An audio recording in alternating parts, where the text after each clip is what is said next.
ನಮಸ್ಕಾರ ಸ್ನೇಹಿತರೆ, ತಾಜಾ ಮಾಧ್ಯಮ ಚಾನೆಲ್ಗೆ ಸ್ವಾಗತ. ಇಂದಿನ ವಿಡಿಯೋದಲ್ಲಿ ಒಂದು ಸಿನಿಮಾ, ಅದರ ಟೀಸರ್ಗಿಂತ ಅದರ ರಹಸ್ಯಗಳೇ ಹೆಚ್ಚು ಚರ್ಚೆ ಆಗ್ತಿದೆ. ಹೌದು, ಅದುವೇ A fairy tale for grown ups ಅನ್ನೋ ಒಂದು ಸಾಲು ಇಡೀ ಭಾರತದಲ್ಲಿ ಕುತೂಹಲ ಮೂಡಿಸಿರುವ ಸಿನಿಮಾ. ಅದುವೇ ಟಾಕ್ಸಿಕ್.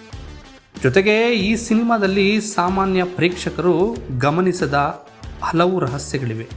ಅವುಗಳಲ್ಲಿ ಕೆಲವೊಂದು ಕುತೂಹಲಕಾರಿ ಸಂಗತಿಗಳನ್ನು ಈ ವಿಡಿಯೋದಲ್ಲಿ ನೋಡೋಣ. ಟಾಕ್ಸಿಕ್ ಸಿನಿಮಾದಲ್ಲಿ ಯಶ್ 2 ಪಾತ್ರಗಳು. ಕೆಲವು ಮೂಲಗಳ ಪ್ರಕಾರ ಯಶ್ ಡ್ಯುಯಲ್ ರೋಲ್ನಲ್ಲಿ ನಟಿಸ್ತಾ ಇದ್ದಾರೆ ಅಂತ ಹೇಳಲಾಗ್ತಿದೆ. ಆದರೆ ಚಿತ್ರತಂಡ ಇನ್ನೂ ಅದರ ಬಗ್ಗೆ ಬಹಿರಂಗವಾಗಿ ಎಲ್ಲೂ ಹೇಳ್ಕೊಂಡಿಲ್ಲ. ಇದರಿಂದ ಕಥೆಯಲ್ಲಿ ದೊಡ್ಡ ಟ್ವಿಸ್ಟ್ ಇರಬಹುದು ಅನ್ನೋದು ಫ್ಯಾನ್ಸ್ ಥಿಯರಿ. ರಾಯ ಎಂಬ ಹೆಸರಿನ ಅರ್ಥ. ರಾಯ ಅಂದರೆ ಕೇವಲ ಹೆಸರು ಮಾತ್ರ ಅಲ್ಲ, ಇತಿಹಾಸದಲ್ಲಿ ಹಲವು ರಾಜರಿಗೆ ರಾಯ ಎಂಬ ಬಿರುದು ಕೂಡ ಇತ್ತು. ಹೀಗಾಗಿ ಯಶ್ ಪಾತ್ರವು ಸಾಮಾನ್ಯ ಗ್ಯಾಂಗ್ಸ್ಟರ್ ಅಲ್ಲ, ತನ್ನದೇ ಸಾಮ್ರಾಜ್ಯ ಕಟ್ಟುವ ವ್ಯಕ್ತಿಯಾಗಿರಬಹುದು ಅನ್ನೋದು ಫ್ಯಾನ್ಸ್ ಥಿಯರಿ. 1940, 1970ರ ಗೋವಾ ಯಾಕೆ? ಆ ಸಮಯದಲ್ಲಿ ಗೋವಾ ಕೇವಲ ಪ್ರವಾಸಿ ತಾಣ ಆಗಿರಲಿಲ್ಲ. ಹೌದು, ಪೋರ್ಚುಗೀಸ್ ಆಡಳಿತದ ಕೊನೆಯ ವರ್ಷಗಳಾಗಿದ್ವು. ಆ ಸಮಯದಲ್ಲಿ ಸಮುದ್ರ ಮಾರ್ಗದ ಕಳ್ಳ ಸಾಗಾಣಿಕೆ, ಅಂಡರ್ ವರ್ಲ್ಡ್ ಚಟುವಟಿಕೆಗಳು ನಡೆಯುತ್ತಿದ್ದವು. ಈ ರೀತಿಯ ವಿಷಯಗಳನ್ನು ಟಾಕ್ಸಿಕ್ನಲ್ಲಿ ಹೇಳಿರಬಹುದು ಅನ್ನೋದು ಫ್ಯಾನ್ಸ್ ಥಿಯರಿ. ಫೇರಿ ಟೇಲ್ ಅಂದರೆ ಮಕ್ಕಳ ಕಥೆ ಅಲ್ಲ. ಇಲ್ಲಿ ಫೇರಿ ಟೇಲ್ ಎಂದರೆ ಮಾಯಾಜಾಲ ಅಂತೂ ಅಲ್ಲ. ಒಬ್ಬ ರಾಜ, ಅವನ ಸಾಮ್ರಾಜ್ಯ, ದ್ರೋಹ, ಅಧಿಕಾರ, ಲೋಭ ಮತ್ತು ಕತ್ತಲೆಯ ಜಗತ್ತನ್ನು ರೂಪಕವಾಗಿ ಹೇಳುವ ಶೈಲಿ ಇರಬಹುದು ಅನ್ನೋದು ಫ್ಯಾನ್ಸ್ ಥಿಯರಿ. 2 ಕಾಲಘಟ್ಟಗಳ ಕತೆ. ಸಿನಿಮಾ ಒಂದೇ ಸಮಯದಲ್ಲಿ ನಡೆಯೋದಿಲ್ಲ. ಯುವರಾಯ ಮತ್ತು ವಯಸ್ಸಾದ ರಾಯನ ಕಥೆಯನ್ನು 2 ಕಾಲಘಟ್ಟಗಳಲ್ಲಿ ಹೇಳಬಹುದು ಅನ್ನೋದು ಫ್ಯಾನ್ಸ್ ಥಿಯರಿ. ರಾಯನಿಗೆ ದೊಡ್ಡ ದ್ರೋಹ ಆಗಬಹುದು. ಸಾಮಾನ್ಯವಾಗಿ ಗ್ಯಾಂಗ್ಸ್ಟರ್ ಸಿನಿಮಾಗಳಲ್ಲಿ ದೊಡ್ಡ ಟ್ವಿಸ್ಟ್ ಇದ್ದೇ ಇರುತ್ತೆ.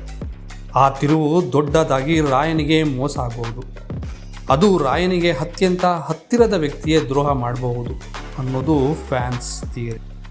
ಟಾಕ್ಸಿಕ್ ಕನ್ನಡದ ಜೊತೆಗೆ ಇಂಗ್ಲಿಷ್ನಲ್ಲೂ ಚಿತ್ರೀಕರಣ. ಈ ಚಿತ್ರವನ್ನು ಕನ್ನಡ ಮತ್ತು ಇಂಗ್ಲಿಷ್ನಲ್ಲೂ ಏಕಕಾಲದಲ್ಲಿ ಚಿತ್ರೀಕರಿಸಲಾಗಿದೆ. ಭಾರತೀಯ ಸಿನಿಮಾಗಳಲ್ಲಿ ಇದು ಅಪರೂಪದ ಪ್ರಯತ್ನವಾಗಿದೆ. 20 ಎಕರೆಗಳ ಭಾರೀ ಸೆಟ್.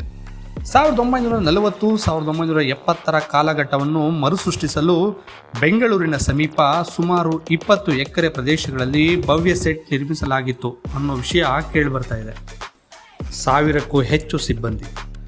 ಚಿತ್ರೀಕರಣದಲ್ಲಿ 1000ಕ್ಕೂ ಹೆಚ್ಚು ಸಿಬ್ಬಂದಿ ಹಾಗೂ 450 ಕಲಾವಿದರು, ಅದರಲ್ಲೂ ವಿದೇಶಿ ಕಲಾವಿದರು ಭಾಗವಹಿಸಿದ್ದಾರೆ ಅನ್ನೋ ಮಾಹಿತಿ ಕೂಡ ಇದೆ. ಬಿಡುಗಡೆ ವಿಳಂಬಕ್ಕೆ ಯಶ್ ನೀಡಿದ ಕಾರಣ. ಯಶ್ ಅವರ ಪ್ರಕಾರ ಸಿನಿಮಾ ಜಾಗತಿಕ ಮಟ್ಟದಲ್ಲಿ ಬಿಡುಗಡೆಯಾಗಬೇಕಿರೋದ್ರಿಂದ ಪೋಸ್ಟ್ ಪ್ರೊಡಕ್ಷನ್ ಮತ್ತು ಅಂತಾರಾಷ್ಟ್ರೀಯ ಯೋಜನೆಗಳಿಗೆ ಹೆಚ್ಚಿನ ಸಮಯ ಬೇಕಾಯಿತು ಅಂತ ಹೇಳ್ಕೊಂಡಿದ್ದಾರೆ. ಮಹಿಳಾ ಪಾತ್ರಗಳ ಪೋಸ್ಟರ್ಗಳು. ನಯನತಾರಾ, ಕಿಯಾರಾ ಅಡ್ವಾಣಿ, ಹುಮಾ ಕುರೇಸಿ, ತಾರಾ ಸುತಾರಿಯಾ, ರುಕ್ಮಿಣಿ ವಸಂತ್ ಅವರ ಪಾತ್ರಗಳನ್ನು ಪ್ರತ್ಯೇಕವಾಗಿ ಪರಿಚಯಿಸಲಾಗಿದೆ. ಇದು ಪ್ರತಿಯೊಂದು ಪಾತ್ರಕ್ಕೂ ಕಥೆಯಲ್ಲಿ ಪ್ರತ್ಯೇಕವಾದ ಮಹತ್ವ ಇರಬಹುದು ಅನ್ನೋ ಸುಳಿವು ಸಿಕ್ಕಿದೆ. 100 ದಿನಗಳ ರೀಶೂಟ್ ಸುದ್ದಿ ಸುಳ್ಳು.